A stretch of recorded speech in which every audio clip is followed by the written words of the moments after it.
ನಮಸ್ಕಾರ ರೀ ಎಲ್ಲರಿಗೂ. ಮುಂಜಾನೆ ನಾಷ್ಟಕ್ಕೆ ದೋಸೆ, ಇಡ್ಲಿ, ಪೂರಿ ಎಲ್ಲ ತಿಂದು ಬ್ಯಾಸರಾದಾಗ ಈ ಥರ ಒಂದ್ಸಲ ರಾಗಿ ಉಪ್ಪಿಟ್ಟು ಮಾಡೋದು ಮರಿಬೇಡ್ರಿ. ಈ ರಾಗಿ ಉಪ್ಪಿಟ್ಟು ಮಾಡಿರಿ ತಿಳ್ಕೊರಿ, ಮನೆ ಮಂದಿಯೆಲ್ಲನೂ ಇಷ್ಟಪಟ್ಟು ತಿಂತಾರೆ ರೀ. ಮಾಡೋದು ಅಟ್ಟ ಸುಲಭದ್ರಿ. ಈ ರಾಗಿ ಉಪ್ಪಿಟ್ಟು ಮಾಡೋಕೆ ಏನೇನು ಬೇಕು ನೋಡೋಣ ಬರ್ರಿ. ಈ ಉಪ್ಪಿಟ್ಟು ಮಾಡಕ್ಕೆ ರೀ ನಾವು ಮೊದಲಿಗೆ ಅಂತೀವಿ 1-2 ಟೇಬಲ್ ಸ್ಪೂನ್ ಆಗೋಟ ಗಾಂಧಿನಿ ಕೈ ಹಾಕಿಟ್ಟಿವ್ರಿ, ಅಂದ್ರೆ ಅಡುಗೆ ಎಣ್ಣೆ ರೀ. ಅದಕ್ಕೆಂತಿ ಇಲ್ಲೇ ಸ್ವಲ್ಪ ಗೋಡಂಬಿ ಹಾಕಿ ಅವನ್ನ ಚೆಂದಂಗೆ ಹೊತ್ತಿಸ್ಲಾರ್ದ ಹುರಿದ ತಗೊಂಬಿಡ್ರಿ. ಈ ಥರ ಹುರಿದ ತೆಗೆದು ಇಟ್ಕೊಂಡ್ಬಿಡ್ರಿ. ಆ ನಂತರ ಇದಕ್ಕೆ ಸಾಸಿವೆ ಹಾಕಿರಿ. ಸಾಸಿವೆ ಚಿಟಪಟ ಸಿಡಿದ ನಂತರ ಜೀರಿಗೆನೂ ಹಾಕಿರಿ. ಇಲ್ಲಿ ನೋಡಿರಿ, ನಾವು ಸ್ವಲ್ಪ ಕಡ್ಲಿಬೇಳೆನೂ ಹಾಕತ್ತಿದ್ದೆವು. ಕಡ್ಲಿಬೇಳೆ ಆದ ನಂತರ ಇದಕ್ಕೆ ಉದ್ದಿನಬೇಳೆ ಹಾಕಿರಿ. ಹಿಂಗೆ ಕಡ್ಲಿಬೇಳೆ ಉದ್ದಿನಬೇಳೆ ಹಾಕಿ ಉಪ್ಪಿಟ್ಟು ಮಾಡೋದ್ರಿಂದ ಉಪ್ಪಿಟ್ಟು ಟೇಸ್ಟ್ ಭಾರಿ ಆಗ್ತದ್ರಿ. ಕುಟುಂಬ ನಡ್ವರ್ಕ್ ಭಾರಿ ಮಸ್ತ್ ಹತ್ತಾರ.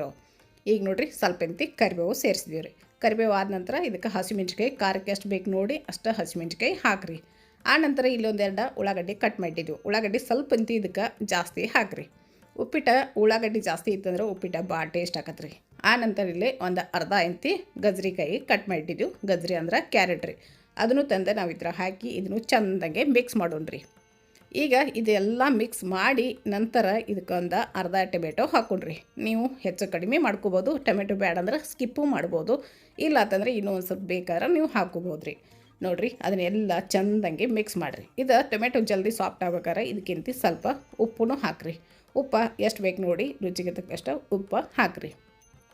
ಉಪ್ಪು ಹಾಕಿ ಚೆಂದಾಗಿ ಒಂದು ಸಲ ಮಿಕ್ಸ್ ಕೊಡಿರಿ. ಇದು ಮಿಕ್ಸ್ ಕೊಟ್ಟ ನಂತರ ನಾವು ಇಲ್ಲಿ ಇದಕ್ಕೆ ರಾಗಿ ಹಿಟ್ಟು ಅರ್ಧ ಕಪ್ ತೊಗೊಂಡಿವಿ ರೀ. ನೀವು ಕ್ವಾಂಟಿಟಿ ಹೆಚ್ಚು ಕಡಿಮೆ ಮಾಡ್ಕೋಬೋದು ರೀ. ಅರ್ಧ ಕಪ್ ರಾಗಿ ಹಿಟ್ಟಿಗೆ 2 ಟೇಬಲ್ ಸ್ಪೂನ್ ಆಗೋಟ ಚಿರೋಟಿ ರವೆ ಹಾಕತ್ತೀವಿ ರೀ. ಇದು ಚಿರೋಟಿ ರವೆ ರಾಗಿ ಹಿಟ್ಟು ಜೊತೆ ಕೂಡಿಸಿ ಮಾಡೋದ್ರಿಂದ ಉಪ್ಪಿಟ್ಟು ಭಾಳ ಅಂದ್ರೆ ಭಾಳ ಮಸ್ತ್ ಆಕತ್ರಿ. ಒಂದು ಸಲ ಹಿಂಗೆ ಮಾಡಿ ನೋಡಿರಿ ನೀವು.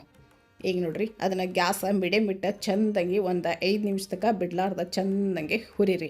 ಹಿಂಗೆ ಹುರಿದಂತಿ ಉಪ್ಪಿಟ್ಟು ಮಾಡೋದ್ರಿಂದ ಉಪ್ಪಿಟ್ಟು ಏನೈತಿ ಭಾಳ ಮಸ್ತ್ ಅಂದ್ರೆ ಮಸ್ತ್ ಆಕತಿ. ಮಕ್ಕಳು ಕೂಡ ಇಷ್ಟಪಟ್ಟು ತಿಂತಾರೆ ರೀ. ಈಗ ನಾವು ಈ ಕಡೆ ನೀರು ಕಾಯಕ್ಕಿಟ್ಟಿದ್ದೀವಿ ರೀ.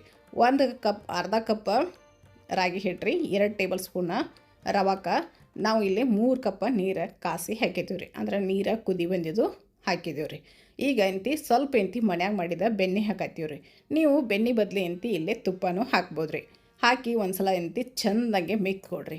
ಇದು ಗಂಟು ಹೋಗಂಗಿಲ್ಲ, ಏನೂ ಹೋಗಂಗಿಲ್ಲ ರೀ. ಈ ಥರ ತುಪ್ಪ ಅಥವಾ ಬೆಣ್ಣೆ ಹಾಕೋದ್ರಿಂದ ಟೇಸ್ಟು ಚಲೋ ಆಕತಿ. ಮಕ್ಕಳ ಆರೋಗ್ಯಕ್ಕೂ ಒಳ್ಳೇದು ರೀ.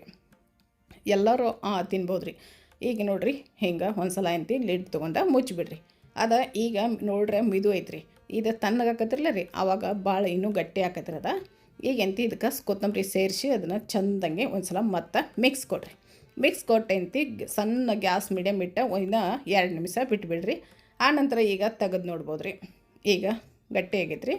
ಅವು ಗೋಡಂಬಿ ಹುರಿದಿಟ್ಕೊಂಡಿದ್ರಲ್ಲ ಅವನ್ನ ತಂದ ಇದ್ರಾಗ ಮಿಕ್ಸ್ ಮಾಡಿರಿ. ನೋಡಿರಿ, ಉಪ್ಪಿಟ್ಟು ಗಟ್ಟಿ ಆಗೈತಿ. ಈಗಂತಿ ಇಲ್ಲೇ ಸರ್ವ್ ಮಾಡಿ ತೋರ್ಸತ್ತಿದ್ದೀವಿ. ಈಗ ಇಲ್ಲಿ ಸರ್ವ್ ಮಾಡತ್ತಿದ್ರಲ್ಲ, ಇದಕ್ಕಿಂತೂ ಇನ್ನೂ ಗಟ್ಟಿ ಆಕತ್ರಿ. ಇನ್ನೂ ಬಿಟ್ಟಂಗೆ ಇನ್ನೂ ಗಟ್ಟಿ ಆಕತ್ರಿ. ಆಮೇಲೆ ಇಲ್ಲಿ ಪ್ಲೇಟಿಗೆ ಮತ್ತೊಮ್ಮೆ ಇಲ್ಲಿ ಸರ್ವ್ ಮಾಡಿ ತೋರಿಸಿ ನೋಡಿರಿ ಎಷ್ಟು ಗಟ್ಟಿ ಆಗೈತ್ರಿ. ಈಗ ಭಾಳ ಚಂದಾಗೈತ್ರಿ. ನೀವು ಮುಂಜಾನೆ ನಾಷ್ಟಕ್ಕೂ ಮಾಡ್ಬೋದು, ಅಥವಾ ಮಧ್ಯಾಹ್ನ ಏನಾರೇ ಹಸು ಆಗೈತಪ್ಪ ಅಂತಂದಾಗ 10 ನಿಮಿಷನಾಗ ರೆಡಿ ಆಕೈತಿ. ಮಧ್ಯಾಹ್ನ ಮಾಡ್ಬೋದು. ಇಲ್ಲ ಸಂಜೆಗೆ ನಮ್ಮದು ಡಯಟ್ ಐತಿ, ಡಯಟ್ನಾಗ ಈ ರಾಗಿ ಉಪ್ಪಿಟ್ಟು ಅವಾಗ ಮಾಡಿ ಸಂಜೆಗೆ ತಿನ್ನಂದ್ರೆ ಸಂಜೆಗೂ ತಿನ್ಬೋದು.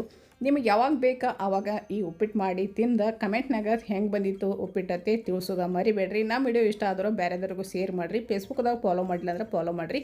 ಧನ್ಯವಾದಗಳು.